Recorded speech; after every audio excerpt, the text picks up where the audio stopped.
Om Sahana Bhavatu Sahanau Bhunaktu Sahaviryam Karavavahai Tejasvinavadhitamastu ma vidvishavahai. Om Shanti Shanti Shanti.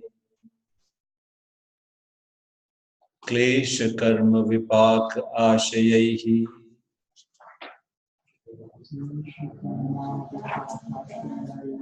aparamrishtaha purusha visheshaha Ishvaraha. So Ishvaraha is a conscious being, Purusha Visheshaha, and he is Aparamrishtaha, untouched, undisturbed by the Klesha, Karma and Vipaka. Vipaka is the result of Karma. So what is the Vipaka group? Sukha and Dukkha are referred to as Vipaka, because when we do a karma, the karma will bring a result which is either Sukha or Dukkha. So that is called Vipaka. So Klesha has become responsible for having a sense of doership, that I am the doer.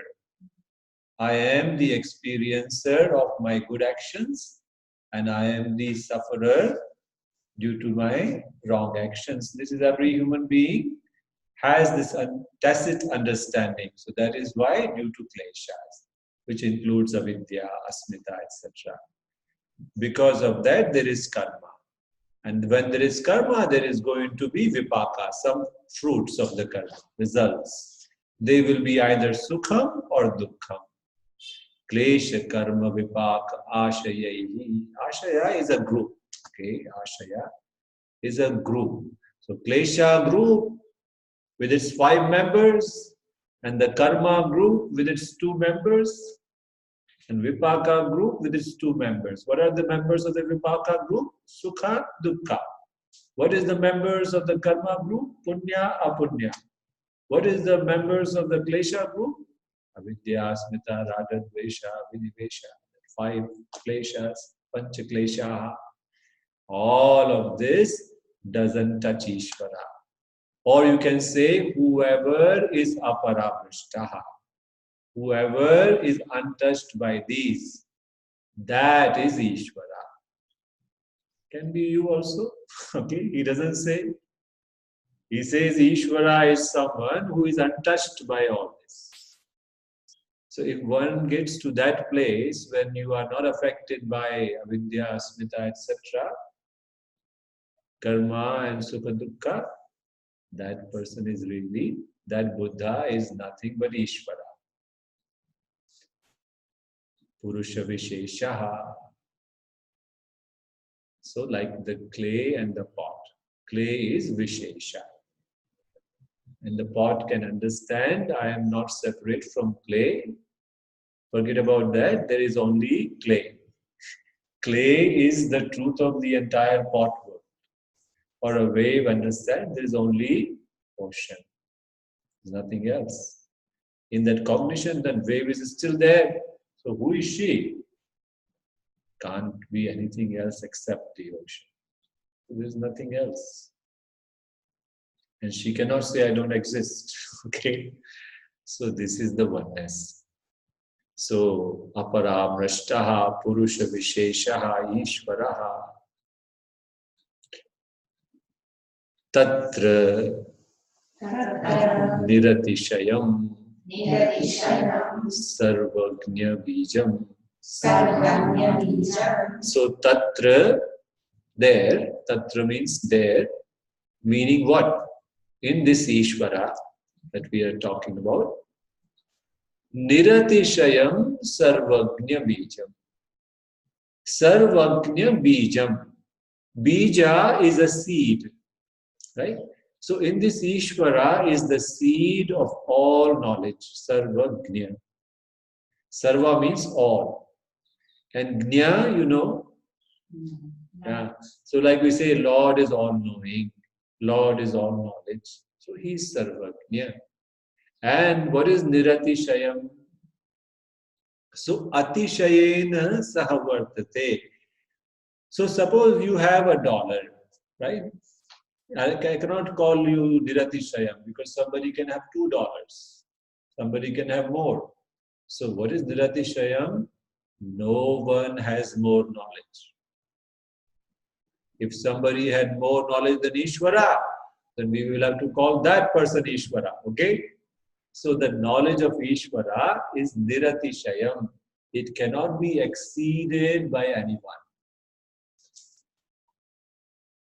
So Niratishayam Sarvagnya Bijam, and it is like a seed. See, in a seed, you don't see it, but there is whole of the tree. So the roots are there in the seed. Stem is there in the seed.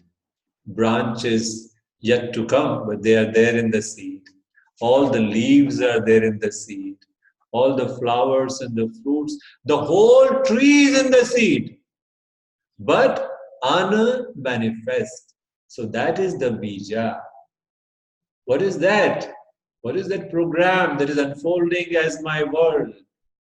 It is like a seed, software. Where is it? In this conscious being. And it is nothing but all knowledge. So before a tree becomes the tree, there is the knowledge of the tree in the seed. So likewise, Ishvara is all knowledge. Knowledge of the sun, knowledge of the moon, knowledge of the entire creation was like a seed sitting in this conscious being. See this wall, it is not a conscious being. Does it have any capacity for knowledge? No. You have knowledge. Why? Because you are a conscious being.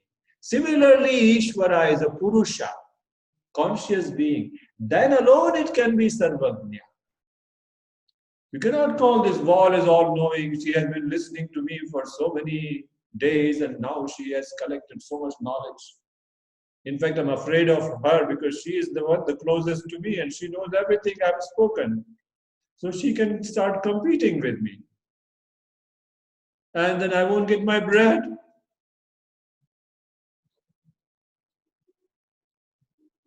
So, knowledge resides in a conscious being.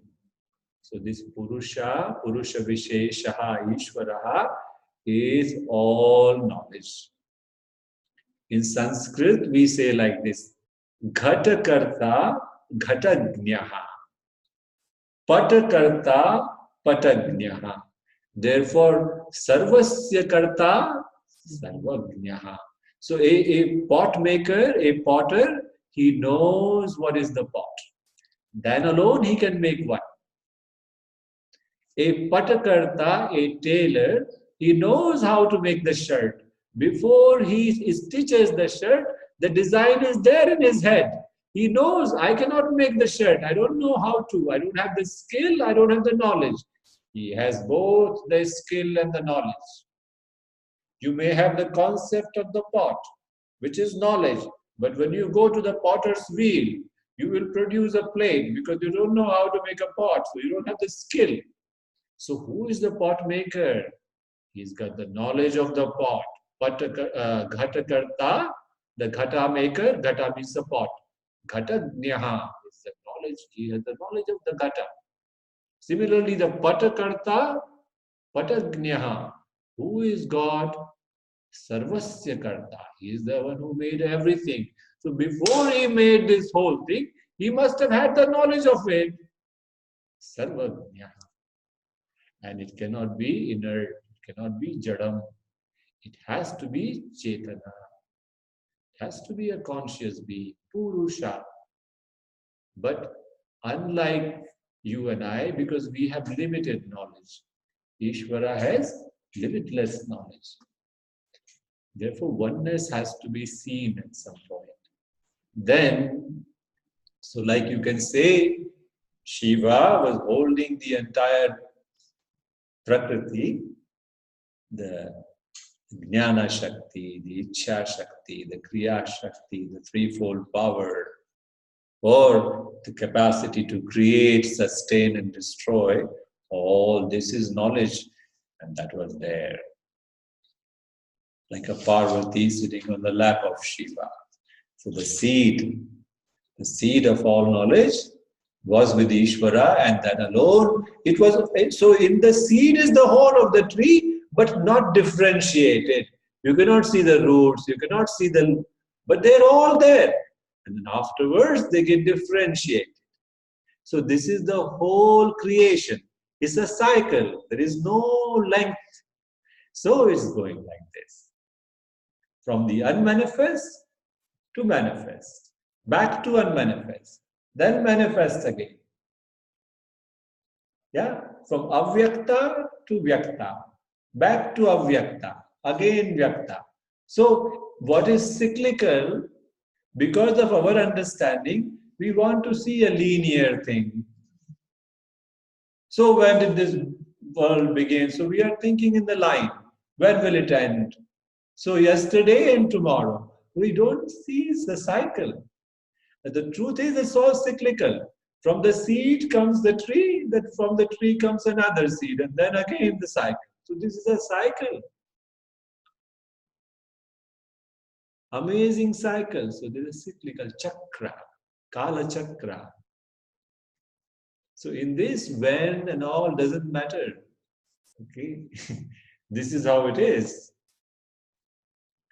This is how it is, to something to be thought about. Then he says, so the whole thing is with Ishvara. So even now things are getting created. Even now things are being sustained. Even now things are getting extinction. So the birds are becoming extinct, the reptiles are becoming extinct, and the humans can also become extinct. That will still keep you alive because you are not. So we are expressing, you are the consciousness, which is the truth of this whole universe. The universe disappears, yet you will be there. Like in the deep sleep, everything disappears, you are still there. Like in the death, the whole body just disappears, you're still there. Pralaya happens, the whole universe disappears, you are Shiva, you're still there. So everything is by the way. In this understanding, for Shiva, everything is by the way. Shiva doesn't have to, he doesn't need the world in order to be alive or anything. Okay? In order to be, but we think that, oh, without the body, I have no existence. So this is like putting the cart before the horse.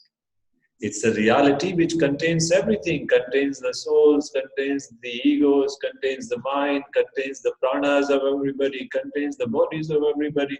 And if anything within this Atman or Brahman is destroyed, nothing happens to Brahman. Brahman remains Brahman. Because everything is Brahman. So this, truly speaking, there is no destruction also for anything. Just a change of form, which from a human angle, only from a human angle, there is a change of form. Cannot be avoided. Okay. Then, Saha Purvesham api Guruhu Kalena Anavachedat. So this Ishvara, Saha means he. Purvesham, earlier, the people who existed earlier. Purvesham, Purva is before, prior. Purvesham, api, of those also. Api, of also. Api, Guruhu. So this Ishvara is the Guru of all the Gurus who have lived before. Purvesham api Guruhu. So you see, this is what you hear when they say parampara. So I had a Guru, my Guru had a Guru, My guru's guru had a guru. My gurus,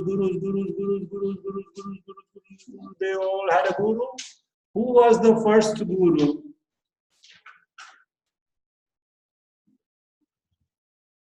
So we say the first guru is Ishvara.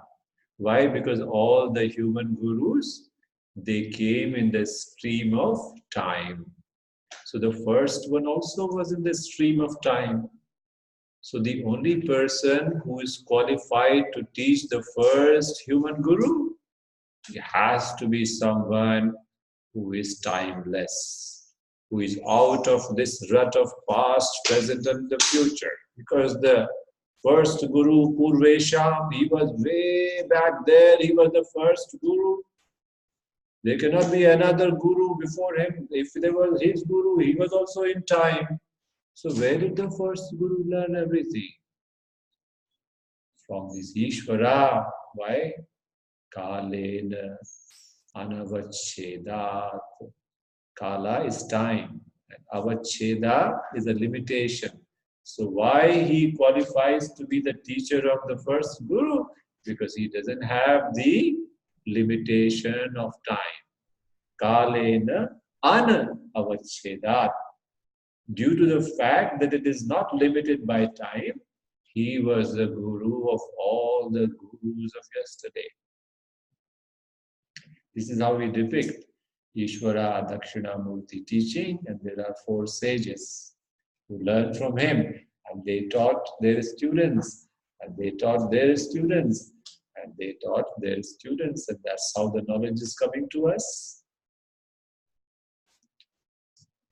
Narayanam Padma Bhuvam Vashishtam Shaktim Cha Tatputra Parasharam Cha Vyasam Shukam Gauda Padam Mahantam Govinda Yogindra Mathasya Sishyam Tam Shankaracharya Tathasya Padma Padam Cha Hasta Malakam Cha Shishyam Tam Totakam Vartikakara Manya Asmad Gurun Santatamanatosmi. So where did this teaching Guru Parampara start? Narayana, Lord Vishnu. Padma Bhuvam, he taught to Brahma. Vashishtam, Vashishta was the son of Brahmaji. Brahmaji taught to Vashishta. Padma Bhuvam Vashishtam. Shaktim cha tatputra parasharam cha. Vashishta taught to Shakti, his son. Shaktim chatat putra parasharam cha, and his son was Parashara. Parashara's son was the great Parashara. What was his name? Vyasam. Vyasa is Parashar. Shaktim chatat putra parasharam cha, Parashara Parasharam. Vyasam Shukam Gauda Padam Mahantam. And Vyasa taught to Shuka, Shuka taught to Gaudapada.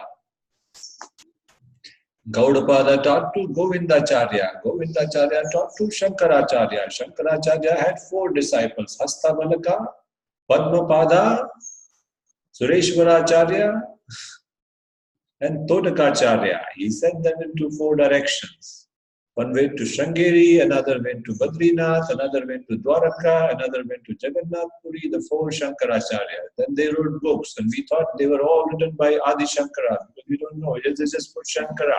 They don't know what is copyright, they don't know what is trademark, they don't have to make any money, they just put the name. Sometimes suppose I write a book and I put Albert Einstein, it will sell like 1 million, but I won't get the credit. But suppose I only thing that I'm interested in is people should read my book. And I don't care whether I wrote it, so I just put Albert. And it will reach people. I may not get any money. That's what people did sometimes. They were more interested in their work reaching people than to get any copyright or intellectual property, IP. Intellectual property rights. In Italy, somebody wrote the name of their shala. They call it shala. And already in the town, there was a shala. There was a shala in the town. So this yoga teacher sued this other girl. Then I told her, don't worry, because shala means an empty room, okay? Shala in Sanskrit means a room. So if in that room you put some cows, then it is called go shala, because go means a cow. If in that room, a lot of little boys, they're sitting there reciting the Veda, recitation. Recitation is called Patha. And it's called Pathashala, which becomes the translation for school. So here, when we went to school, we were calling it Pathashala. And this is Yoga Shala. So I told her it's an age-old word. You just tell them it means an empty hall. And there are many, many shalas in India. It doesn't qualify to have a patent. The court case was, how can you call your yoga studio a shala? Mine is the shala. She lost the case, right? I think that's what I have to double check. And if she loses it, she can fight it in the Supreme Court of India. I don't know. How can you, whose IP is this? Whose intellectual property? Patanjali was alive, he will say, I am the one. Swadhyaya belongs to me. You cannot name your place Swadhyaya. Yeah, I invented the word. And I'll tell him, sorry, it's in the Veda. Okay, it's already there. Yoga also is there in the Veda. Veda, fortunately, has no writers. There's only seers, people who saw certain truths. Mantra drishtaraha, they saw it, they didn't write it. They don't have any authorship. So who saw? The rishis saw. Who revealed it to them? Who else? Ishvara. Right? That's why in India we are very sure of one thing. All knowledge comes from God. So who gave you the dances, Bharatanatyam and Kuchipudi and all this? Shiva is Nataraja. We have asana also. Nataraja is a beautiful temple as well. Shiva. What about music? Sare Gama Padani. That's the Ishvara's body. Ishvara gave the 7 notes and all this music. Samaveda. Samaveda is the origin of music. It has something called Gandharva Veda, where all the notes are mentioned. They sing Samaveda. Where did the Vedas come from? Yasya Nishvasito Rigveda, etc. So this is in the Veda itself. So something like this. God was sitting there doing pranayama. Okay. He inhaled. And then he exhaled. All the Vedas came. Rig Veda, Samaveda, Yajurveda, Samaveda. They all came. They are like the exhalation of Ishvara. Ishvara exhaled and all the Vedas came. Idea is, like the breath is not separate from any of us. Our breath is not separate from me. Similarly, all the knowledge is non-separate from Ishvara. So he's where all the Vedas come from. He's the one giver of the dance and music and everything. What about other knowledge? What about the Sanskrit? So that's all. Shiva played his damaru, dum dum dum dum dum, and all the vowels and all the consonants, they all came. Japagadash. We call it Mahas Sutrani, Mahadeva Sutrani. Amazing. So all knowledge, Ishvaraha Sarvagniha, and then he is the one who taught all the gurus in time. Then you said Ishvara Pranidhana is the easiest way. This is the Ishvara.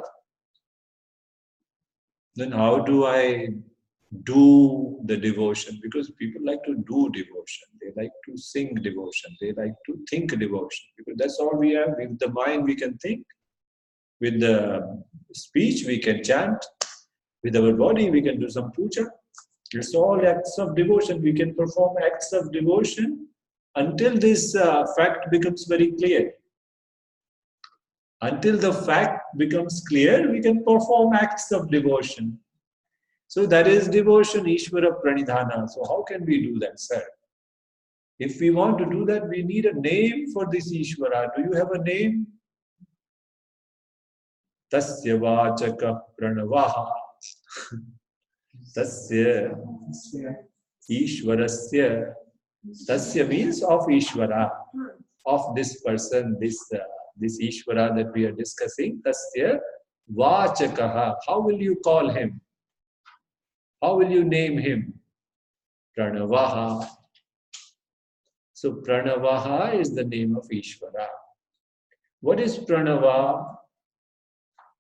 It's a very well-known fact. Pranava means, anybody knows what is the meaning of Pranava? Om, Om, Om. Pranava is Om, Omkara. So Tasya Vachaka Pranavaha. Name of Ishvara is Om. Pranava means that. Prakarshena Nuyate. The literal meaning of the word Pranava is, if you had to come up with one name that will sum up all the glories of Ishvara, you cannot find a better word to sum up all his glories. That is called Pranava. And it is very easy to see that nothing brings about the glories of Ishvara to light like Om. Om has so much meaning. In fact, I better not go there. We will not be able to come out. We have some sutras to cover. But if you had to choose one name for Ishvara, you cannot choose a better name. Like, sometimes you say he's a lion, or she's an iron woman, Margaret Thatcher, iron woman, iron man. All these, we have names for people who speak of their glories. So Om sums up all the glories of Ishvara. We will see a little bit of it. We can't say everything about Om, because the whole Veda is Om. Begins with Om, ends with Om, in between everything is Om. Om is everything. That's where you get Omni, okay, I think. Omnipresent, omnipotent, omniscient. Alpha to Omega. Oh my God. OMG also has Om. Oh my God. Oh. Even we saw the other day, even the Amen in the church and the Ameen of the Islam, they may also have something to do with Om. So even the Buddhists, they have left Ishvara behind. But somehow they have retained the name of Ishvara called Om. Om, Vani, Patni, Om. Ishvara is not there, but Om is there. They don't know how not to have Om. Om is that, Sikh also Om. Sikh Omkar, Satnam, Jaina. Om is not restricted by any religion. Om transcends all the languages also. Even though it's a word in Sanskrit, there are ways of looking at Om. It has nothing to do with any languages. Sound of humanity, really. Anyway, so this Om is the name of Ishvara, Vachakaha. Tasya Vachaka Pranavaha. All right, sir. Thank you very much. That is the name of the Ishvara. What do I do with it now? Tat Japaha. Please do the Japa. Japa means, have these Japa mala. So you repeat. Om, Om, Om. What is the meaning of repeating? You can repeat and your mind could go to Timbuktu. That's possible. You could be here, your mala is going here, and our mind is there. Om, everything, it will be everywhere. That's not called Japa. Japa means you must be behind every single Om that you chant. Om, you're there. Om, there. Without the meditator, where is the meditation? You must be available there. Behind the Om. Om is the object of meditation. You are the subject of meditation. You are the meditator. Suppose you are missing. What meditation? There is no meditation. So meditation means your presence makes the meditation. Must be there. Subject, object. So japa. This I say because a lot of people, they are talking about japa as hammering the head. There's some people, some philosophers. Japa is like, taking a hammer and hitting, oh, it's not going to do anything. It's the only thing that will do something. Why? Because look, generally, we are thinking. How are we thinking? Something takes you to another, that takes you to another. So you go to the restaurant, you meet a person, that person is from Japan, that you remember what happened to you when you were in Japan. And in Japan, you present everything Japan. And then you go to Japan, you say, yeah, I got a Japanese car. But I wish I had a German car. So I don't know, when will I sell my Japanese car? And buy the German, because German technology, unbelievable, so precise. Even though Switzerland is the one that is known for precision. And then Roger Federer is from Switzerland, and so is this Martina Hingis there. This is such great tennis player. Wawrinka is there. My God, But unfortunately, Switzerland lost to Portugal in the football. And they did not let, then Portugal lost in the World Cup because they did not allow this Cristiano Ronaldo to sleep. Poor guy was in his hotel room, and the hotel room, they were shouting outside the hotel room. They did not let him sleep the whole night so that he cannot play well in the next morning. That's how Portugal lost, I don't know how Messi lost, but Messi, I don't know, Messi could not play very well that day. And then Croatia, and then this French guy, the Mama something, the football player from France. Never seen anybody play like that. But that's because you were not born. If you were there in '86, you would have seen this Michel Platini and Zico, and and did you see the 2002 World Cup? Ronaldinho, it's just amazing. The way he took the ball from the left foot, from the right foot to the left foot, and from the left foot he kicked in the goal. And the goalkeeper was expecting him to kick the ball with the right foot. And then he was able to shift it from the right to the left and put it inside.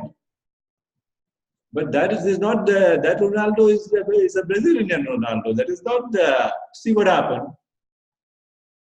This is how we think, associative thinking, and you cannot predict what I'm going to say next. Even I may have said the whole thing, but I could not have predicted. If you ask me to repeat, I don't know, I can't repeat it the same way. This is called the mechanical thinking. Some rhyme, some reason takes you to, God only knows where you will be. You don't know where you will be. I don't know where you will be. Nobody knows where you will be. Even your thoughts, your mind, your intellect, nobody has an idea. None can predict your next thought. That's the word thinking. But when you are meditating on Om and you are doing Japa, Om, Om, Om. What is my next thought? Om. So nothing will break the patterns of thinking, these mechanical thinking, which is our whole day, except this japa. So people who are critical of this japa, they can only be critical if you are in Timbuktu. But if you are behind your Om, see, if you are in Timbuktu, the mechanical thinking is continuing. But if you are actually doing the japa, if you are there behind the Om, then you are training your mind to stay with one thing. And then that is the one that will break the pattern of your mechanical thinking. And suppose here, you brought with you some understanding of Om. What does it mean? What does it mean? Om. If you know the meaning, every time you say Om, that meaning, and if you're there, alert, that meaning will as though come back to you. Come back to you. So tad japaha, tadartha bhavanam. Artha bhavanam. Bhavanam is contemplation on the meaning. Artha means meaning. So tad japaha, tadartha bhavanam. Chant Om, do the japa, and at the same time contemplate on the meaning. So it cannot be done simultaneously. You can't do multitasking because when you are chanting, you can't think about the meaning. If you are thinking about the meaning, the repetition cannot happen. So we say, spend time contemplating on the meaning of Om for some time. And then do the chanting. Then subconsciously you will remain there with Om because you are not going anywhere. So chant Om, meditate on Om. Chant Om and meditate on Om. See the meaning. And the good thing about it is the meaning of Om is really finally yourself. So it leads to self-knowledge. Om, Om. So you could have this kind of a contemplation. Om is free from klesha. Om is free from karma. Om is free from sukha dukkha. Aparamrashtaha. Om is sarvajnaha. Om is omniscient. Om is sarvashakti. Om is omnipotent. Om is omnipresent. It is everywhere. It is not located in one place. Om is omnipresent. Om is the earth. Om is the space. Om is the heaven. So, Om is the Bhuhu, Om is the Bhuvaha, Om is the Suvaha, Om Bhuvasvaha. What about something beyond that blue ceiling above, beyond the heaven? It's also Om. What about all the things that were existing yesterday, but now they are not there, they have died, gone away? Past is Om. What about everything that is here? That is also Om. What about things that have not yet happened? They will happen tomorrow. All that is going to happen in the future. That is also Om. What my grandpa saw was Om. And God forbid, any grandchildren, they will also, whatever they see will be Om. Yad bhutam yaccha bhavyam. What was there? Bhutam bhavat bhavishyat sarvam omkaraha eva. Mandukya Upanishad. What was, what is, what will be. All that is Om. All that is in the time is Om. What about something which is timeless? Yat trikala-titam. What is beyond the three periods of time? Trikala-titam. Tadapi omkaraha eva. Also Om. My God, what are you trying to say? Everything is Om? Yes. Sarvam omkaraha eva. This is the Upanishad. All that is here is Om. This Om is all knowledge. Sarvajnaha. Tatra niratishayam sarvajna bijam. And this Om is the Guru of all the Gurus of yesterday. Free from space, free from time, free from object. No limitations. Limitless is Om. Is it a foreigner you're talking about? No, it is your very self. It is the water of every wave. Om, Om, Om. Stay there. Om. Then what happens? All the patterns fall away. What are patterns? Attachment is pattern, anger is pattern, fear is pattern, jealousy is pattern. I am a mortal. That thinking is a pattern. Everything, all those notions that we are holding on to for our dear life or for our dear death, whatever we want to say, they will disappear. Why? Because you are with home. They can come knocking on the door for a while, but if you don't respond, they will have to go. So somebody comes knocking, anger comes knocking. You are home, home. You don't listen. You're with home, home. And what will happen? It will hang around for some time, but then it has no choice. It will have to leave at some point. This is the result of this. So then the question is, what will happen? How will this exercise help me? Tad japaha, tadartha bhavanam. So then he says, tato pratyaksh chetana adhigamaha. So you will know the self, inner self. Pratyak chetana. Pratyak means inner, and chetana, consciousness. It will become revealed to you. Adhigama, knowledge. The knowledge of the self. Yeah, that's exactly what he is saying. That if you keep doing this, what? Chanting, contemplating on the Om, it will take you all the way to the Adhigama knowledge of the Pratyak Chetana, the inner consciousness. Chetana is consciousness. Pratyak means the inner. Pratyak, it will become revealed to me. Really?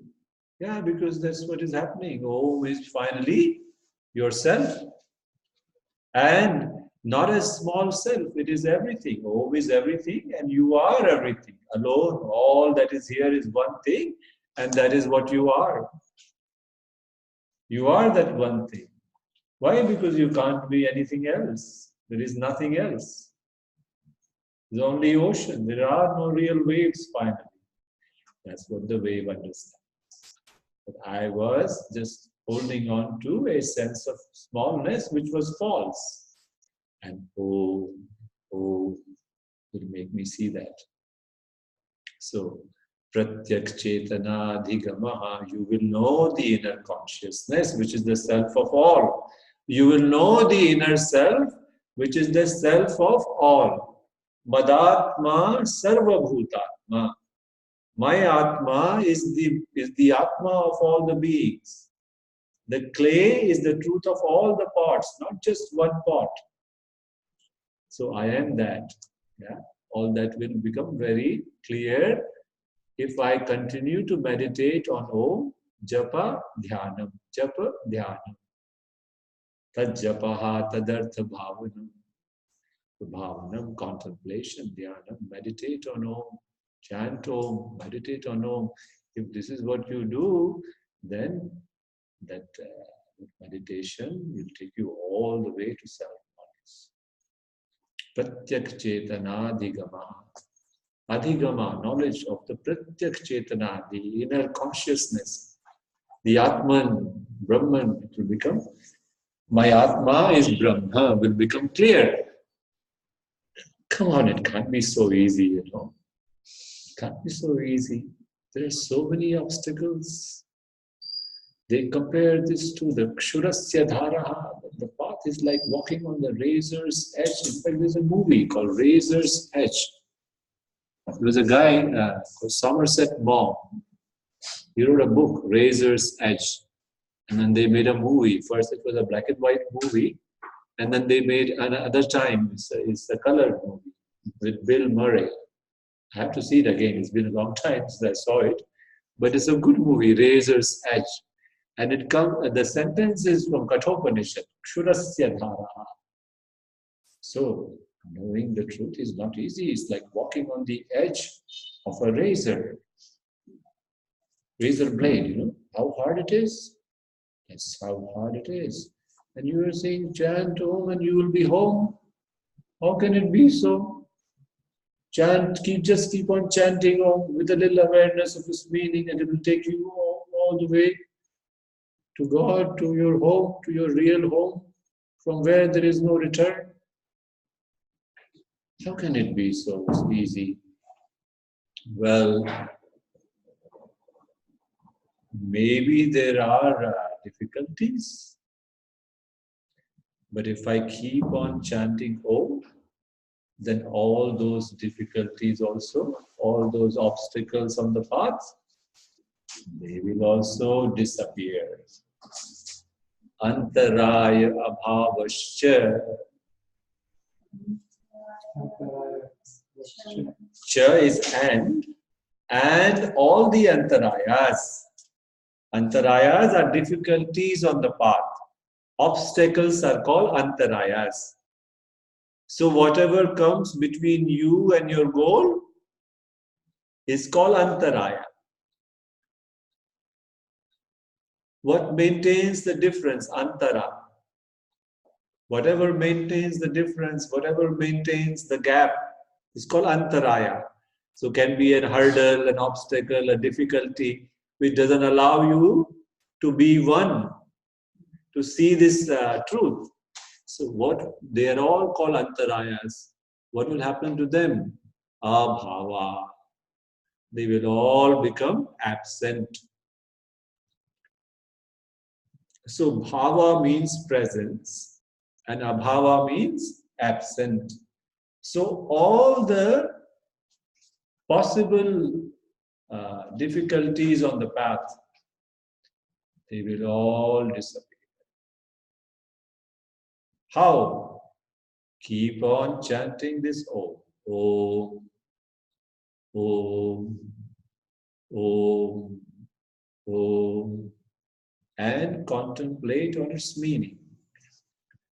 Tato pratyakchetana adhigamaha. It will bring about the knowledge of the self. And antaraya abhavascha. And it will take away all the obstacles on the path. What are those obstacles? Well, you can count many, yeah? But he's got a small list, 9. So we will chant and stop the class, yeah? And we will look into these obstacles tomorrow. So, you know, when you keep on teaching this for a long time, you become like a tape recorder. Okay. Vyadhisthana sanshaya. Vyadhisthana sanshaya. Pramada alasya aviratihi. Pramada alasya aviratihi. Bhranti darshanam. Bhranti darshanam. Alabdha bhumikatvam. Alabdha bhumikatvam. Anavastitatvani. Anavastitatvani.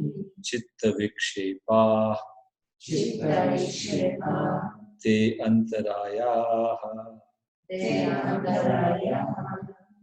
Dukkha. Dukkha. Daurmanasya. Daurmanasya. Angamejayatvam. Angamejayatvam. Shvasa prashvasa. Shvasa prashvasa. Vikshepa sahabhavaha. Vikshepa sahabhavaha. Tat pratishedhartham. Tat pratishedhartham. Eka tattva abhyasaha. Eka tattva abhyasaha.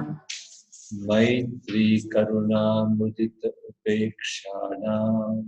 Maitri karuna mudita upekshanam. Sukha dukkha punya punya vishayanam. Sukha dukkha punya punya vishayanam. Bhavanataha. Bhavanataha. Chitta prasadanam. Chitta prasadanam. Om Purnamada Purnamidam Purnat Purnamudachyate Purnasya Purnamadaya Purnamevavashishyate. Om Shanti Shanti Shanti.